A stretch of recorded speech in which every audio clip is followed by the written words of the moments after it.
Verso mezzanotte ho sentito uno scoppio tremendo, sembrava che saltasse per aria una casa. Sono corsa fuori e c'erano due macchine, una sul mio fosso, una dall'altra parte della strada, che fumavano. Ci aveva raccontato così l'indomani dello schianto una residente di Sant'Andrea di Povegliano, riferendo di quello che sembrava un dramma della strada come ce ne sono tanti, il frontale tra due auto in cui ha trovato la morte una 62enne di Treviso, Giuseppina Lobrutto.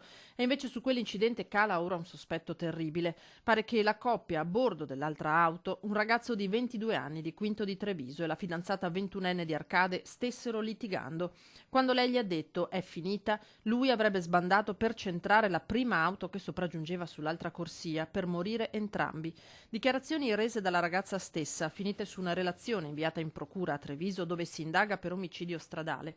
La dinamica risultava poco chiara dall'inizio. Non c'era un motivo apparente per quell'invasione di corsia. L'auto è stata vista zigzagare. Ai soccorritori la giovane ha raccontato della precisa volontà del ragazzo di schiantarsi lungo quel rettilineo. E forse lei ha cercato di impedirglielo. Nello scontro la 62enne è morta, il marito 68enne è rimasto ferito, è ancora ricoverato al Cafoncello e sarà ascoltato dagli inquirenti appena sarà possibile. Non è escluso che anche la ragazza venga risentita a breve per verificare se quelle parole siano state pronunciate per lo shock del momento o se davvero non siano la ricostruzione degli ultimi istanti prima dell'impatto.